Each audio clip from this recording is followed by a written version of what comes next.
This is the Garden Cinema Film Talk. We chat with filmmakers, actors, producers, and film commentators about the art of film. We talk about the films they made, how they made them, and the ones they'd like to make.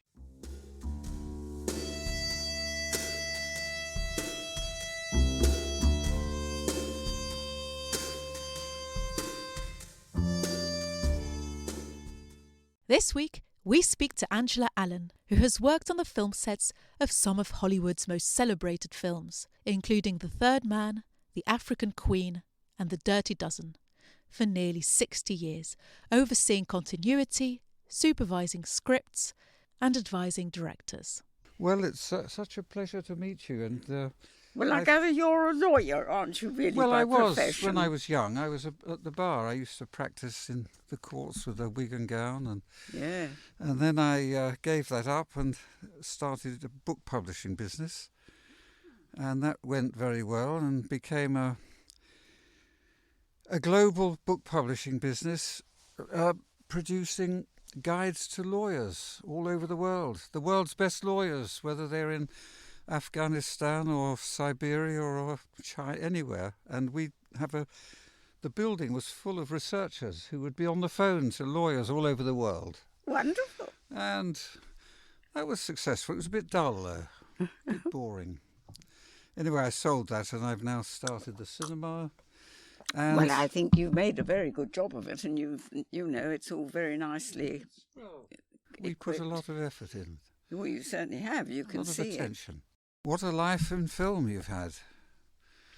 Not many people can say they've been at the heart of filmmaking for so long. Well, I suppose so. Only thinking about it in a way now. I mean, when you make these films, you never know nobody ever knows if it's going to be a success or not. There you are, seeing all the shooting and getting involved in the editing. Surely I would have thought you get a pretty good idea whether this film is going to work, whether it's going to be a good film.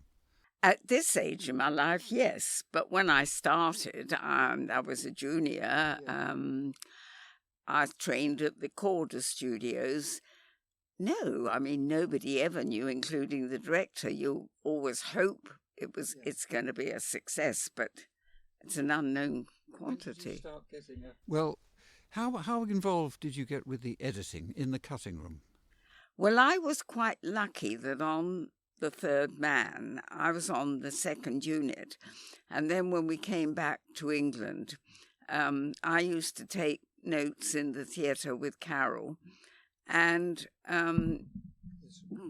didn't ever have, torches and things. Trim, which shot it up. It was a bit of guesswork. And I'd be writing in the dark in my either bits of shorthand, and then I'd have to type it all up for the editor, and then, say, 2 nights later, he'd want to see it all, the recuts. So I considered Carol my teacher because it was fascinating to see a sequence cut one way, then you trim it up, then he'd say, no, overlay the line on that person, or that needs to be short, or I don't want that shot. And he had an incredible memory, for... And Carol Reed would be heavily involved in editing, completely, yes. I mean, he'd be there every day and giving the orders, and his editor, was really... He was an Austrian, Oswald Hafenrichter.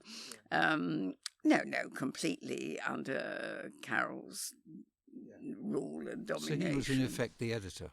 Yes. Yeah. Well, most directors, not all, but most were. Yes, it was their film. And, the editor put it together, and obviously some editors were much more imaginative than others. Yeah. But with Carol, yes, very much so. I think in Hollywood, the tradition was more that the director would move on to the next project, the studio project, and a woman would then, usually a woman, would take over the editing. Yes, but then in Hollywood too, it was the producer. I think the director was allowed his first cut. But after that, then it was the producers took over, and, they could change it vastly, and it wouldn't be the film the director had imagined in the first place. Absolutely. Yes. So when you saw the final cut, or at least as the editing progressed, did it become much more evident that this film was going to work or not? Later on, when I did go out to Hollywood, and there was the famous woman editor at MGM, Margaret Booth. Oh my goodness, could she be lethal with people's films. I took out The Night of the Iguana, and I sat in there with her to see it, because the producer, Ray Stark, at that point was doing the stage show of Funny Girl, but she seemed to like me and said, "Oh, we'll stay in and watch this person's film." And I said, "Well, was nothing to do with it, and perhaps he wouldn't like it." No. And my God, the criticisms, I thought, poor man, when he comes in, I don't think I'd want to be him. She was, very, very bossy and difficult. She would create a new film out of the rushes, would she? Completely different from the... Well, I wouldn't say... she may have gone back to rushes, but... she took the cut that the director's cut. But you see, as the head editor, as she was at MGM, and then Ray Stark took her on as his supervising editor, for instance, she would say to me, or we could put a close-up in there. Well, having been the script girl on it, I said, "Well, I'm afraid we can't, because we haven't got a close-up," which was fine. So but the producer used to say to me, Ray Stark, "Put it down." I said, "We haven't got a close-up, Ray. Put it down." But he'd want one specially shot, would he? No. I mean, thought he was being an editor, so I just used to ignore it. But, at least with her, if I said, "Well, you haven't got the shot," but in certain instances, in big budget films at times, yes, of course, they went back to do reshoots if the actors were still available or whatever. And the fashion today appears to be that you make the film, you cut it, and then sort of months later you're back on the reshoots or reshooting the ending or whatever you're shooting. I mean... And the overcoverage today is unbelievable. Oh, is that so? Because I noticed you said that Aldrich coverage you thought was excessive. Well, it was. I mean, we used to do in England numerical slates starting at 1. Yeah. And I'd never, ever got to well over 2,000. Multiply that by 3, because we always had 3 cameras, even for a close-up of somebody saying, "Oh." It was the old Hollywood technique of coverage, so that producers could re-edit a film, so it would be, they used to call it master shot, the long shot, then they come in a bit closer, and then a bit closer, and then over shoulders, then close-ups, and all those things. Now, when I started with John Huston, he was very different. He did not subscribe to that formula, and he knew what he wanted, and he would never make the actors play a whole, say, 3-minute scene in a long shot where you'd only use 5-10 seconds. So he knew what he wanted. Well, yes, he and people like Billy Wilder would not shoot all that, because they didn't want their film recut by I think they called it editing in the camera. Well, up to a point, but I mean, and with Huston, we never went like today, 2 and 3 hours when you finish the film. It's 4 or 5 hours long for a film that can only run in the cinemas 2 hours. No, you always need 20 minutes or half an hour to trim out eventually for the final version. But today, the overshooting. Well, today it's video, isn't it? So yes, they think it's cheaper because you're not paying for it to be printed. Yeah. But it shows to me that you don't, as the director, have a truly clear view of what you want. Of the final product, Yeah. Well, I think Hitchcock was always known for having a very clear view of the exact edit of the final film. Yes, he was, and I knew, one of his. Well, she was his script girl once, but she went to the States with him as his assistant. Oh no, he certainly wouldn't Overcoverage, no, yeah. no. So, tell me about some of the directors you worked for. Obviously, Huston was the main one, and in later life it was Zefirelli. Zefirelli, wasn't it? Franco Zefirelli. Yes, you couldn't find a bigger contrast. Yes. Franco's first love, I think, really is opera, or was, shall we put it that way. Did that show in his directing? Not so much in the at times, but Franco was a very flamboyant personality. But he did have a great visual sense, and he started life as a designer and doing costumes and sets, and he certainly knew how he wanted people costumed. It was new. Wouldn't be a costume designer brings down an artist and says that's it. Yeah. Well, I learnt that about him because I'd say, have you seen so-and-so? And he'd be, oh, shut up. I said, well, have you or haven't you? Then he'd moan and groan and he'd go and look, and then I'd hear the screams in the background because he wanted it all changed and he didn't like it. And I got used to him. And I loved him, but he was... Oh, it could be difficult. He could say, so-and-so's going to be there. And I said, don't be ridiculous. One day on not a good film with Elizabeth Taylor, he said, turn that way. And she shouted back to me, but I turned the other way, didn't I? I said, yes. Match with him. And then it was, put her there. I said, well, you'd never know whether she was wearing a red dress or she could have the red dress in the long shot and a white dress in the close-up, because you wouldn't notice, would you? And then he could start screaming all the time. Oh, shut up.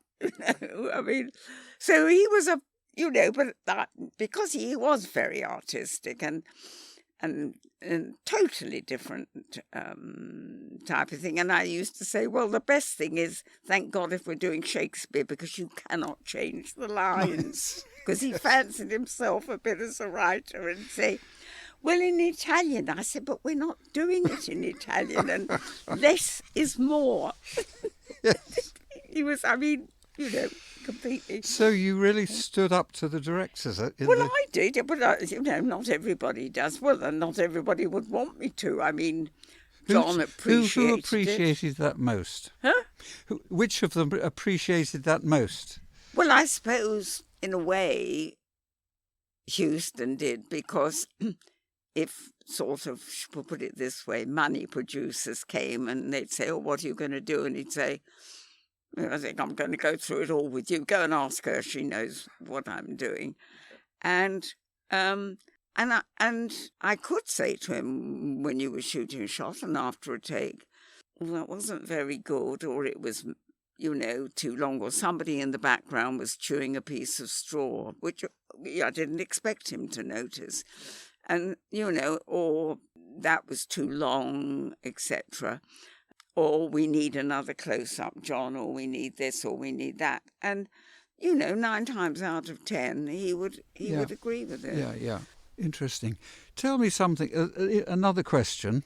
It would be fascinating to have your view on the post-war auteur theory that came from France, that the director was the key man, and a director's film was his film or her film, and that's who counted. The whole auteur theory, I wondered if you'd had views on that. Well, I do think it's a director's medium. Yeah. And I do think that they were probably right about that, because... you'd seen it. On the stage, the director is paramount. Yeah. And most producers... If they edit, of course, then they're producing and filming and editing. Yes, but if they'd ever been, shall we put it this way, an editor and really learnt their trade, but they weren't. It was always giving orders to other people. But I do think it's a director's medium. I really do. Because, well, and if you bring them on, and it is very funny because, when films are getting going, and it hasn't really changed, I don't think, the producer or the money approaches a particular director who says, oh yes, I really love the script. Oh, it's wonderful. And as I said, the moment they've signed the contract, well, now I need to bring my own writer on. And it's, that's why you get so many, you have rewrites and rewrites and rewrites. Mm. So, as you said in some of your interviews, you said the important thing is to study the script in an intelligent way, have an intelligent understanding of the script. And so you'd see the script, whether it's the shooting script or something even earlier. Oh, much earlier, yes. And then the director comes and begins the shooting. In a sense, what you're saying is that one director would take a script and produce one film. Another director with the same script, he would then deliver a film that's very different from the other one. Oh, I think so, yes. I think they're of the sort of better, well, not if you want to say that word, better directors, they have a style in a way, rather like a painter. You can recognise their style. I mean, the style, say, of Billy Wilder and John Huston, a different one uses a much more mobile camera. And if you look at Carol Reed's films, they were quite staccato, with shorter cuts, although the scene did play. So it would, if you put two directors on a film, I think same script, I think you'll get a probably different different version. Yeah. And you saw that happening. Well, yes, except that only on one occasion when I was on the film called The World of Susie Wong, where we changed the director, and it started with Jean Negulesco, and then Ray Stark fired him in a quite, I think, objectionable way and brought on another director. And then we did go back and we reshot. So that was the only time I've been on where, we've changed the director because the producer didn't like him or didn't. That was the only one where we actually changed directors. Yeah. And you saw a big difference, did you? Well, at that point, on that particular film, The World of Susie Wong, we also changed the leading lady as well. So, yes, It was, a new film, yeah. Quite different styles, but the way of firing the first director was very Hollywood and very nasty, I thought. Yeah. And the other key figure, of course, is the producer. And you've obviously worked with dozens of different producers. Well, I didn't normally have to work with the producers. I mean, they just come down on the set or they speak to you at the beginning or, make out they can do this and that. Did you get to know them, any of them, well? Well, I met a quite famous one, David O. Selznick.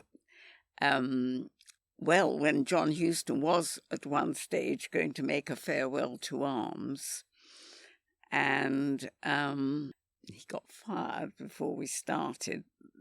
I got on with Selznick, but then I'd met him before when we did Beat the Devil, because his wife, Jennifer Jones, but he was only a husband then. But he was, I'll never forget, we were in Rome and they needed the script in those days, mimeographed, as they'd said, and the only place open was the Vatican. And somebody knew somebody in the Vatican. And of course, it comes back with missing pages and upside down. And I said, it's done by the Pope, isn't it? You can't complain, you see. And anyway, it was nothing to do with him. But it was quite funny, he would have exploded. But if it had been him, because of course you've no doubt heard, and I'd met a couple of his secretaries. Literally, they've published books of his memos, and we used to get a memo, and Huston say to me, I was having to act as his secretary a bit because he was waiting for a new one, and you'd get the envelope would be sent. John would say, "What is it?" I said, "Hold on, let me just read the."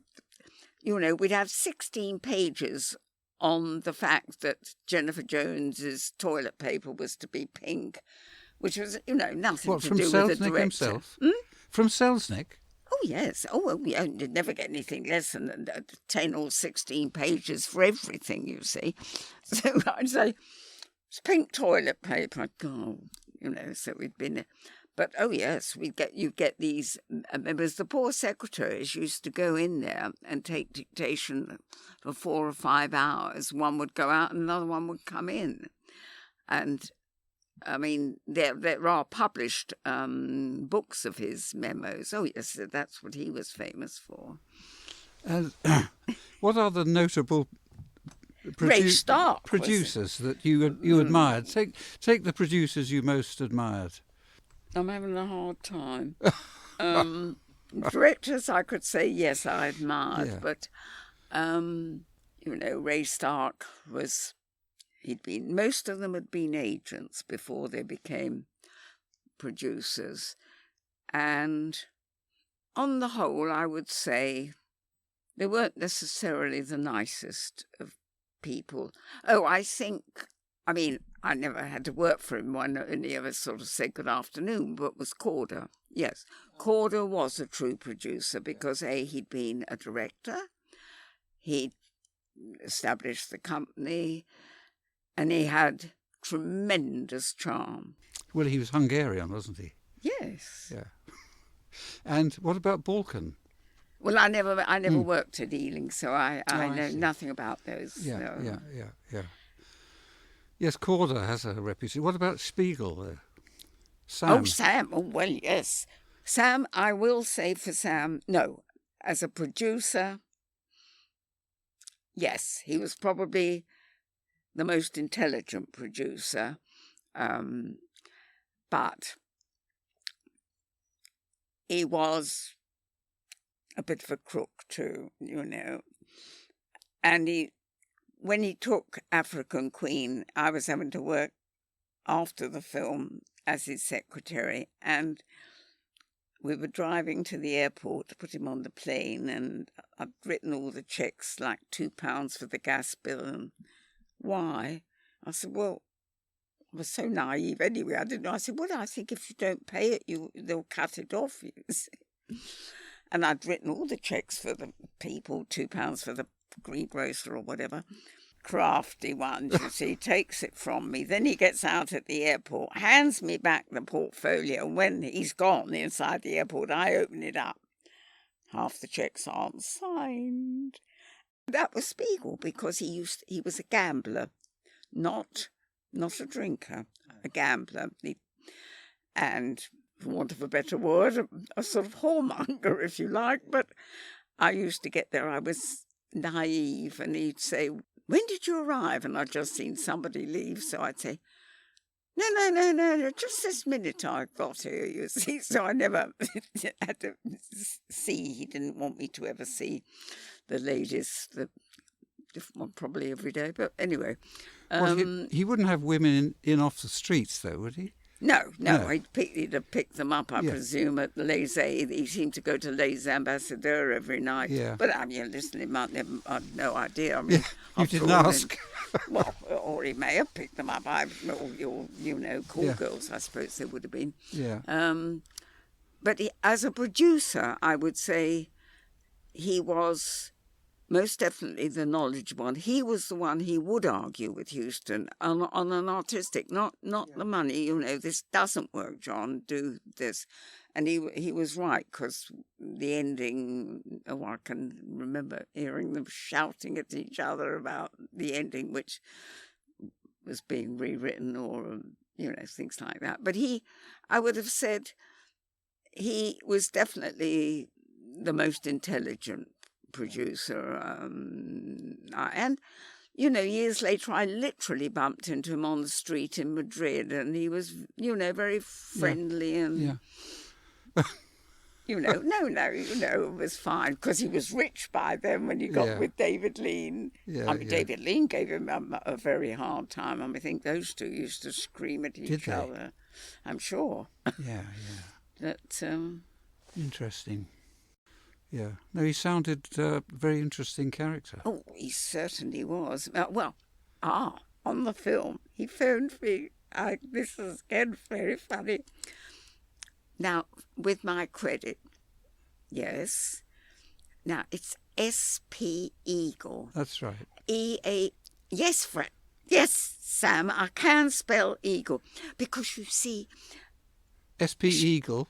And I think African Queen was the last under that name, wasn't it? It's gone back to Spiegel now. But he said, you see, Spiegel, I said, yes, means mirror. But... They won't understand, you see. I thought, you talking about, you've made other films. But he had financial problems, I think. Yes. John Wolfe paid for the film, don't kid yourself. But then it made money. So from then on, he was... Under his own name. Yes. So we went back to, but definitely it was Spiegel on. It was... S.P. Eagle on the original African one, Queen. and then it's gone back to Spiegel. I see. Now there's on the new copies. I think, Yeah. Yes. Oh, well. Tell us then about some of the actors you've worked with, and what is it that really makes a great film actor compared to, say, actors on stage? Oh, I think it's purely a question of chemistry in a way, that certain actors and faces, the camera loves them. Yeah. And that's what makes them, really. And in a way, from the old classical actors, for instance, if you'd put a Donald Wolfe on the screen, well, you could if you wanted him to give you a hammy performance, which I think I would. I was on Charge of the Light Brigade. I think we had a scene with Donald Wolfe. But then, you wanted him to be hammy, but it was a different style of acting on the stage, also projecting your voice, which, of course, you don't need to do because you have microphones, etc. So, I suppose I did work with a lot of big Hollywood stars, from Orson Welles, who was larger than life. Although, I remember I was on the second unit in the Prata, but where he walks towards the wheel. That shot, that was his first. Then he disappeared and they had to chase him all around Europe. And then, his really only big dialogue scene is on the wheel. Otherwise he's in the tunnels running around. He's running out. Oh, yes, but then there is the funny story of, well, no, it's true. When everybody was down the sewers, and he was due to go down to do a close-up, and he saw the actors and the crew eating their bacon sandwiches or whatever, and he went mad. They just about got the close-up, and he refused to ever go down. That's why they had to build the sewers back in England, because he would not go down again. All the other actors did, Joseph Cotton, Trevor, of course, and... So, do you think this was some personal neurosis, or was there some rational... No, well, it was American. How can they be eating in a sewer? Actually, where it was, they've changed it, I think, in the last few years. It was actually where the river or something comes into the sewer, the big thing there. But no, he just wouldn't go down again. And he was very elusive. They had a terrible time. When he arrived, and then he'd fly off, and then they'd send people round. So, somebody get to Rome, then he's gone back to Paris. Then. And, he was very, very naughty in the sense, I know Guy Hamilton, who was Carol's protege, actually, who was the assistant director. was furious in later years when Orson was saying that he wrote and directed it. No, he most certainly didn't. I think we'll give him it came out of his mouth, the cuckoo clock line, you know, because he was messing about and hadn't really learnt the written scene. That cuckoo clock line about the Swiss is actually taken from Whistler's lecture in about the 1890s. Yeah, I was saying he took it, but it wasn't, you know, he just at that point was not bothering to learn his Graham Greene lines, you know. Yeah. But the original version of that was James Whistler, the painter, when he gave his 10 o'clock lectures in London. And he said exactly that, and Orson Welles either read that or heard of it. Of course, he must have done, yes. Yeah. It was, you know, it came out of his mouth. And I can remember visiting that, going on that set when they were shooting, and I could see poor Carroll was having a difficult time with him. He was being very difficult. And yet it was such a brilliant film. Well, it was, but that's down to Carroll. It's my favourite film, that one. It's down to Carroll. I've got somebody else, Dan Patterson, who does Mock the Week. I gave him a couple of posters or something because he loves it. I'm going to tell him he's got to come here and see it. I think brilliant. I do think Carroll made a brilliant film, and I don't feel that the British have acknowledged Carroll's contribution to cinema as much as David's, you know, which was also, of course, great, but, you know. Well, certainly that is a superb film. Were you there when they discovered the music in the zither player? I'll tell you, that was Guy. Carol and Guy were in Grinsing, I think, in one of the cafes. In a cafe there. And heard, you know, and then the Harry Lime thing. He was just playing his zither, and then Guy went and found him again and found where he lived and brought him to Carol and recorded it. And of course, Selznick didn't want that music. Oh, no. It was, you can't possibly have this zither music. I think they were supposed to have, I don't know if it was Muir Matheson or somebody else, but anyway, it was Carol who insisted. Yeah, well. And then Carus came and I think stayed at Carol's home. Carus didn't speak a word of English. Carol didn't speak a word of German, but they seemed to have got on, and you know, and what a triumph! And the tune they heard him playing in the cafe, that was the same tune. I think probably, but I don't know. But you know, may have been, may even be a sort of folk song of some sort. I'm sure it was, because I think he's credited with as the composer of it. Yes, I think yes, because I think it was, you know, could have been a folk song. You know, and you change because it's a huge contribution to the film. Oh, it is. I mean, it's and that shows how clever Carroll was. You know, and he stood up to Selznick, thank God. And even Corder, I think, you know, but Corder was more. He liked Carroll anyway. I mean, Carroll, I think, was in. Well, I can't think who produced. Did Corder produce Odd Man Out as well? I can't remember. No, I think it may have been somebody else. But anyway, you know, Corder always picked the best. He picked Carroll. He picked David. He gave, he gave Mr. Winston Churchill a job. They never used any of the scripts, but to give him an income. Clever and man. The reason Corder got a knighthood was not for film work. It was for during the war. There's a very interesting documentary about it, which I saw a couple of years ago, I think somebody at the BFI.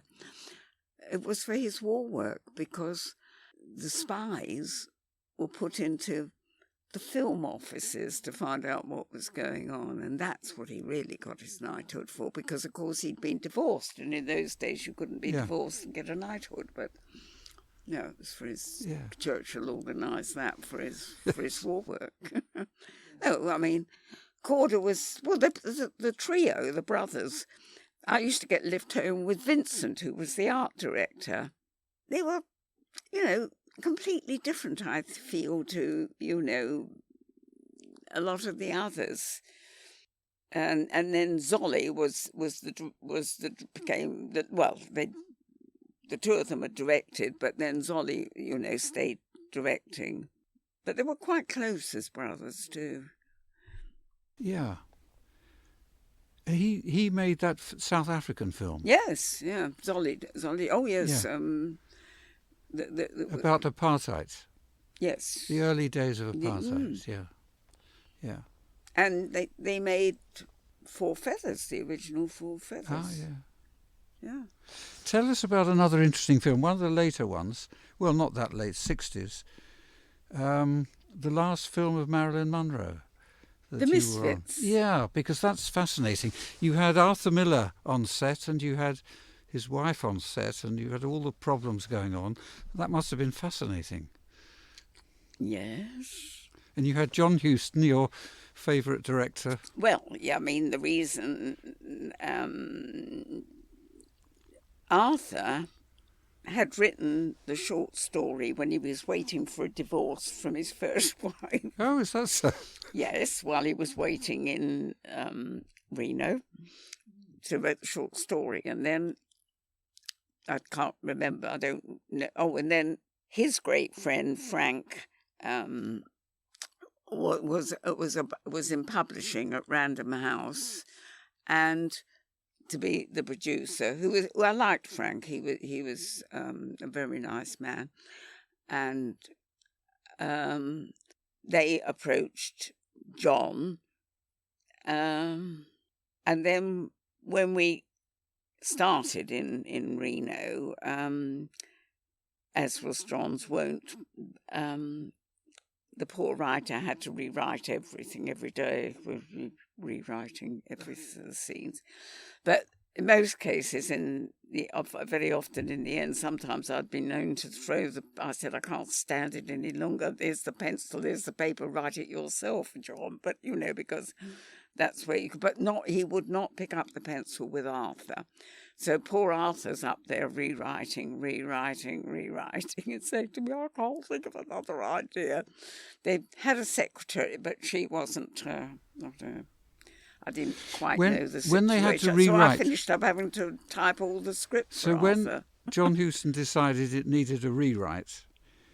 well, it would be all the time, that now this scene doesn't work. Now Arthur, they'd have that discussion, and then Arthur be sent up to rewrite, and no sooner I'd done 30 pages, John's going, no, and he never liked anything rubbing out, so I'm doing it, and they didn't have computers in those days. Dear. So but the secretary's, it's the secretary's job, yeah. It's not mine, but I finished up having to work, would John Arthur. Huston, would he tell Arthur Miller what he wanted on the rewrite, or would he just tell him this isn't working?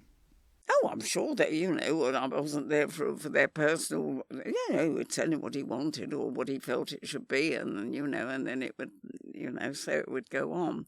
But as he had great respect for Arthur as a writer, he wouldn't pick up the pencil, and it was a film, probably one of the most difficult, because she was so difficult.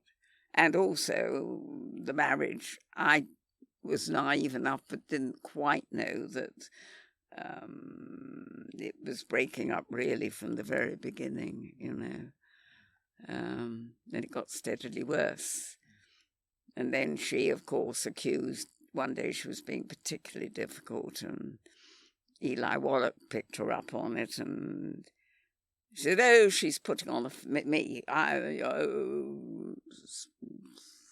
putting on a phony English accent. And Eli said, don't be stupid, she is English. No, she's not. I said, Eli, little things, I don't give a damn, And then I heard later, when we saw that John said to me, oh, yes, well, she's decided you're having an affair with Arthur. So I said, well, I'd love to know if I'm enjoying it. That would be fascinating. If he's spending 24 hours a day, when do I ever see him? But no, she was. But you see, there's appeared in documentaries. I think one hasn't come out over here, but it has, I think, in America. The real person that none of them seemed to want to talk about was Paula Strasberg, who really made her as impossible as she was on the last. And she was always on set, wasn't she? Oh God, yeah. But then she dominated her, and after a take, if Huston said print it, Marilyn wouldn't look at John; she'd look at Madam, and if Madam wanted, and Paula sort of didn't talk to anybody else because we were all beneath her. Yeah. And Arthur obviously couldn't stand her. And then, he was, I discovered later, when the phone rang one day and I picked it up and it was, I haven't got the keys. I thought he was in the Beverly Hills Hotel. I thought, well, I know you're helpless, Arthur, at times. I said, dear, you just go to the desk and they do know who you are. They'll give you another key. And he had to admit to me that he wasn't there. He'd moved out. He was staying with the producer, Frank. Well, Frank's gone. Just sit there in the coffee shop and he'll probably turn up. But I've no idea where Frank's gone. He's left the studio. So Paula Strasberg and Marilyn were like this together? Yes. And divorced from the rest of the crew? Oh, yes. Separate? Oh, yeah. Even from Arthur Miller? Oh, yes. She obviously hated, I'm sure, Paula, I'm sure, hated Arthur. Like who's in... He certainly hated her because, you see, don't forget, she'd made The Prince and the Showgirl. And I think... and driven everybody mad. I mean, Olivier couldn't stand her, couldn't stand Marilyn, her bad manners, Yeah. It's... terrible story, really. Look, I'll say it again. Marilyn, on screen, in the best film she ever made was Some Like It Hot under Billy Wilder, but she nearly drove him, He called John up. He said, God, it shouldn't happen to you. I'm on my knees. Because they were miles over schedule and she never could remember a line, etc., etc. And it appears on the last year, I think I caught a documentary, or I think it was on the last year of her life, that I think they got all the information from the psychiatrist. He was obviously dead by then. Marilyn, by nature, was a prostitute, or I'm not going to go as high as saying a courtesan, but that was actually her nature, I think. And yes, she had a certain amount of talent, and certainly folk with the camera loved her. And, she obviously did have a talent from somebody who'd never... in Gentlemen Prefer Blondes singing and stuff. But, I mean, I'm not going to, everybody now in this women's movement says to me, well, didn't you feel sorry for her? And no, I don't. She had the opportunities which many, many women never had. Yeah. Except she had such a terrible childhood. That was... Well, so have lots of people. So have many. Poverty and abuse. Yeah. Well, it would be interesting. Arthur Miller somehow managed to stay with her for, about 10 years? 7 years? No. I think it was probably... 3 or 4? 6 years. I think he discovered... It seems he wrote in it, that's what she found, that I think. And what was, in a way, interesting on The Misfits, as I said, he wrote the story while he was waiting for his first divorce. And we filmed it while he was waiting for a second. And we're getting a second one at the end of the film, yes. So. Oh, dear. You've got so many stories to tell. I'm amazed you haven't written a book. Oh, everybody's been asking me to, and I started trying to, and and somebody else has been nagging me, and I really don't know if I have the talent. As I said, if I was going to be a writer, I think I'd have done it. Yes, we can all write letters and things, but it's quite hard. I'm trying, but and every day now, well, for the last year I had a minor medical thing on my leg, but it's been an excuse. Every day I get up and say I'm going to sit at the computer and try and... Did you keep any diaries at all? Well, only like diaries said where I was and things, which is quite helpful. Have you got them? Yes, I've got them all. There are a few missing because I guess I lost them on that's inevitable. Moving home, probably lost a few. What I'm thinking is, because you've got such a wonderful memory, you remember things, and that's the key, to remember them. Anyone can come along and improve the prose or whatever, but you've got the memory. That's what they say. You've got the memory. It may be easier for you. You just get a tape recorder, and every day you have your diaries there, because it takes you... going back to some, yes. Starting at the beginning, and because I've done it myself, and your memory comes... all the connections come as you go forward from one diary to the next. And if you just dictated it and then handed it over to a publisher, they would make it... They'd type it up, they'd do everything. You've been in that game, but, somebody in Women in Film who's got quite an interesting documentary, Rebellious, the artist out at the moment, that one. Huh? It's called Drawn to War. Yes, it is about... and...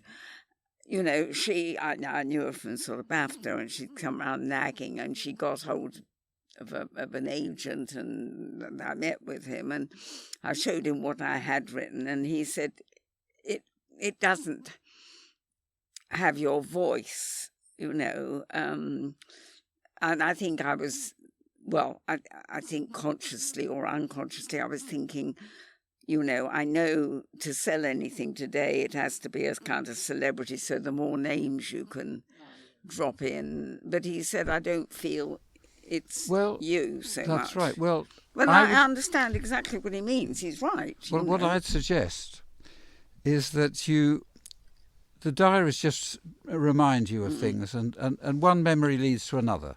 But it is easier when people ask you questions, then it comes back, more clearly than if you're sitting there on your own thinking. But writing, if you dictate, and if you dictate it not as what you remember of other people, no, of yourself, but dictate it as your story, how you felt from day to day to day, right through the 30s and the 40s, how you felt. Not the 30s, can't go back that far, can't go back that far. Don't you take me even further back? Well, wherever you want to go, because you were born in... 29. 29. Well, so 30 is a bit too close. I mean, I was a child. Yeah, but that's what it's a biography. So you go back to your parents and you dictate it as your story, not a story about John Huston or anyone else. It's you. And it would be a fascinating book. But if you're dictating in your own voice, then it is your voice, and it is you, about yourself, and they could take it. They could always get somebody to do some editing and all the rest of it. But you'd have the bare bones, and you'd get this wonderful book out. And yes, of course, one would need an editor to actually put it into order, yes. You get an editor, and they may even get a writer to... Oh, yeah. If you agreed, you may say, no, it's perfect as it is, it's up to you. No, that I wouldn't. But I think you'd produce a wonderful book, and you'd have a bestseller, and you'd love it. And you'd enjoy doing it, and you'd enjoy going on an author's tour where you... Oh yes, all that side of it would be lovely, but we're a little far ahead. We haven't written it. And for film history, you've got a wonderful historical book which will be in all the libraries. And people, if they're looking up any director, they'll pick up your book and they'll see what you say. So I think it would be a great loss to the whole world, not only of the industry, but of people interested in film. Be a big loss if you don't do it. No, I would do it, and do it now. Yeah, you mean while I'm still here? As they Well, say? we're all... Listen, I'm 80. I'm not going to live forever. No, it's like me. I mean, I feel very grateful I'm still here. That's right. So do it while you can. I would say you have a duty to do it. Right, sir. I still don't even know your surname. Michael, I'm told, is your name, but you do have a surname. Chambers. Oh, it is your... So that when I saw outside Chambers... Oh, that was the old business. I sold it. That should be removed now. No, but that's your name, Chambers, yes. And my father, Jack, was a documentary film director in the 30s and 40s. What was his name? Jack Chambers. But what did he make his documentaries on?